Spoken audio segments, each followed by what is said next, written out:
Tout ce qui entre dans la terre s'élève.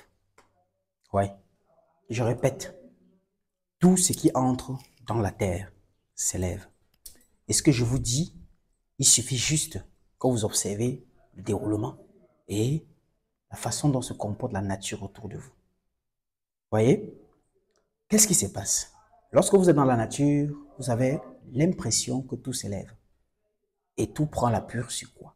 Tout vient de quoi? De la terre. Dans nos villages, nous faisons quoi? Ce qu'on appelle les semences. Voyez? Comment explique-t-on le sément, les semences et tout? Nous prenons, on appelle l'agriculture et compagnie.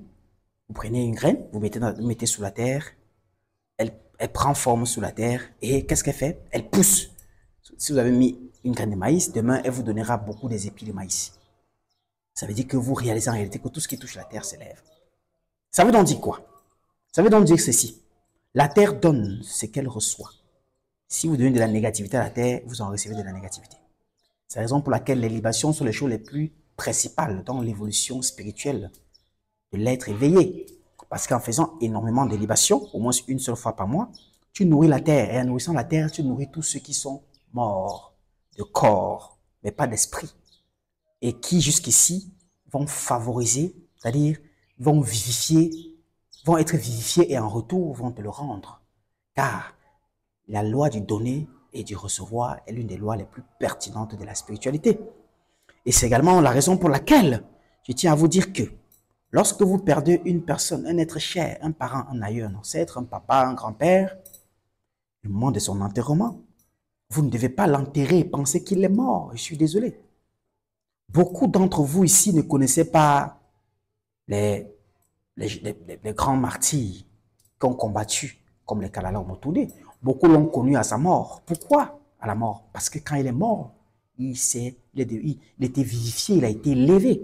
Il est devenu plus fort que vivant.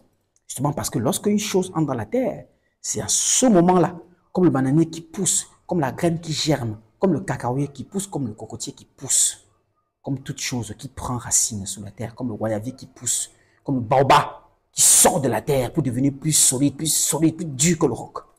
Lorsque tu entres dans la terre, tu te lèves, tu deviens plus fort. 3 fois, 1000 fois, voire même 10 fois plus fort qu'avant. Lorsque vous enterrez vos aïeux, ils ne sont pas morts. C'est même en ce moment-là qu'ils sont susceptibles d'accomplir beaucoup de choses dans votre vie. Le culte des ancêtres n'est pas de la sorcellerie, comme on nous a dit, des religions et compagnie.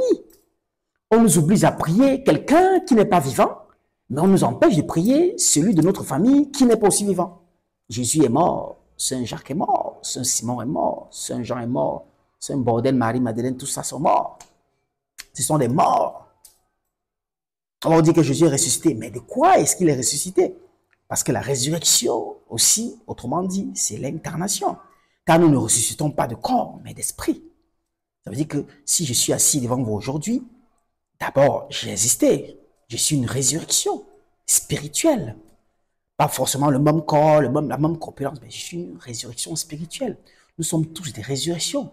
Tout comme peut-être votre soi-disant inventé personnage appelé JC. Alors, si on vous empêche de prier vos ancêtres, votre grand-père, votre grand-mère, et on vous dit, pas peut-être de le prier, mais de prendre comme l'organe qui est aujourd'hui censé briller sur vous, parce que vous êtes venu de cette personne-là. Vous comprenez? Et vous dire plutôt d'aller prier des gens dont leur identité ne sont mentionnées que dans un livre et quand vous n'avez rien qui prouve leur existence. C'est que vous êtes dans un dogme inimaginable. Allumez vos cerveaux.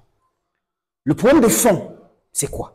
C'est que le peuple noir africain devra avoir une colonne vertébrale spirituelle. Car nous avons un déficit de compréhension dans tout ce que nous élaborons. Et nous refusons de comprendre dans la bouche de ceux qui ont étudié à notre place. Parce qu'ils sont noirs comme nous. Parce qu'ils ont la couleur de notre peau. Mais si c'était un occidental qui venait donner des leçons, nous serons plus récepteurs, plus réceptrices à recevoir ces leçons-là que celles venant de notre propre identité. Nous sommes prêts à prier des ennemis, des égrégores, des ancêtres dont nous ne connaissons pas leur existence, dont ils ne nous ressemblent même pas. Mais nous régnons nos ancêtres. Nous les traitons des sorciers, des vampires, des c'est quoi. Alors la question que je vous pose toujours, c'est quoi? C'est que si dans votre famille, tous vos ancêtres ont été des vampires, Tous vos ancêtres ont été des sorciers. Tous vos ancêtres ont été faibles. Vous, est-ce que vous êtes un vampire? Vous, est-ce que vous êtes un sorcier? Vous, est-ce que vous êtes un féticheur? Bien sûr que non. Ça veut donc dire quoi? Ça veut dire que c'est parce que vous refusez de réfléchir. Que si aujourd'hui vous n'êtes pas un vampire, ni un sorcier, ni tout ce que vous traitez vos aïeux, ça veut donc dire que parmi vos ancêtres, il y a certains qui ont existé, qui étaient comme vous. Parce que vous venez d'eux. Vous ne venez pas, la création n'a pas commencé sur vous. Vous êtes une succession d'incarnations d'esprits patriarches de votre famille. Donc si aujourd'hui vous existez, c'est parce que d'autres ont existé. Car sans votre père et votre mère, vous n'existerez pas. Sans votre grand-père et votre grand-mère, votre père et votre mère n'existeraient pas. Et ainsi de suite. Ça veut dire que s'il y avait des gens à honorer, c'est ces personnes-là qu'il fallait honorer. S'il y avait une prière à faire à sa mère, à une femme digne, c'est à votre maman. Nous, on allait prier une sainte vierge bordel qui a été façonnée par des bêtises, des histoires plagiées de la reine Osiris, qui déjà n'était pas la manifestation de ce que nous voyons aujourd'hui, car c'était dans le respect de l'égrégore de nos textes sacrés africains. Mais tout cela aujourd'hui est devenu des congrégations de satanisme dans lesquelles on nous endoctrine, on nous fait prier une femme blanche, qui soit qu'elle disait qu'elle était vierge et que chaque année elle a son assomption, des histoires qu'on a colonisé le monde avec, et auxquelles on passe des longueurs de journée, des mois à jeûner, à prier.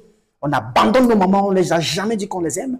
On abandonne les tombes de nos parents au village, on n'a jamais nettoyé. On abandonne nos cultes, nos rites africains, on ne les a jamais loués. On n'a jamais montré aucun signe de reconnaissance envers nos propres ancêtres qui nous ont donné naissance. Mais on passe notre temps à prier des Jean, des Jacques, des Simon, des Sexy, je ne sais quoi. Pourquoi? Parce que nous sommes colonisés. Nous sommes là pour allumer vos cerveaux. En tant que luminaire, je suis là pour vous dire, allez faire vos recherches. Ne croyez pas forcément à ce que je vous dis, mais réfléchissez un peu. Vous comprendrez que ce que je dis tient. Honorez vos ancêtres. Faites retour aux sources. Continuez à pratiquer les rites initiatiques africains. Le rite des ancêtres. Le rituel de comment parler à vos papas. Comment leur demander conseil. Parce qu'ils ont vécu avant vous. Ils sont mieux placés pour vous dire, non, mon fils, ici, il avait fait l'erreur, ne tombe plus dans le même piège. Qu'est-ce que vous faites aujourd'hui, vous les parents? J'entends dans plusieurs bouches des parents, je n'aimerais pas que mon enfant subisse ce que j'ai subi. Mon enfant ne souffrira pas la souffrance que j'ai eue. Mon enfant ne vivra pas ceci. Mon enfant ne dormira pas la misère que j'ai connue, il ne fera pas. C'est la même pensée qu'ont vos ancêtres pour vous. Mais pour bénéficier de ça, qu'est-ce qu'il fait? Qu'est-ce qu'il faut? Parce que vous vous battez aujourd'hui corps et âme c'est-à-dire pour servir vos enfants, pour leur permettre d'avoir une vie plus meilleure que la vôtre jadis. Alors, ça veut dire que si vous avez souffert dans votre enfance et qu'aujourd'hui vous êtes adolescent ou adulte, vos parents ont existé avant vous. S'ils ne vivent plus, ils sont mieux placés donc pour vous parler, pour vous orienter. Et les morts ne sont pas morts. Un corps meurt, mais l'esprit est éternel.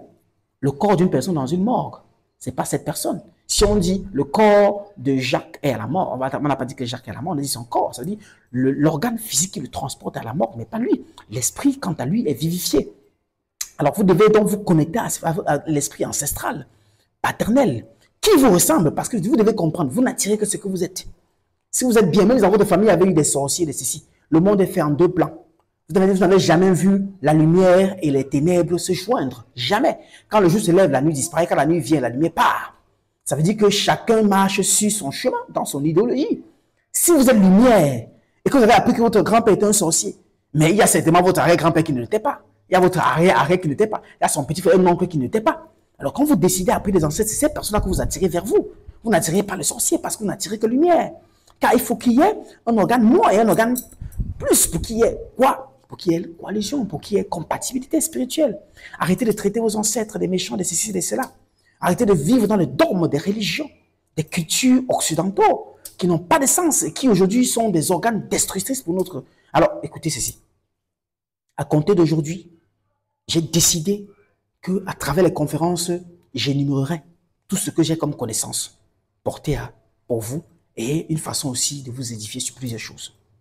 J'ai la toute grande conférence organisée au Cameroun, à Douala, à l'hôtel Makepe Palace, ce samedi même, 19 octobre 2024, qui portera sur beaucoup de sujets. Réincarnation, mission de vie, enfance spirituelle, élu, guérison à la maison, les astuces de guérison, les plantes, la connaissance spirituelle, la différence des religions. Il y aura tellement de sujets à débattre et vos questions seront les bienvenues. Cette conférence est donc le moment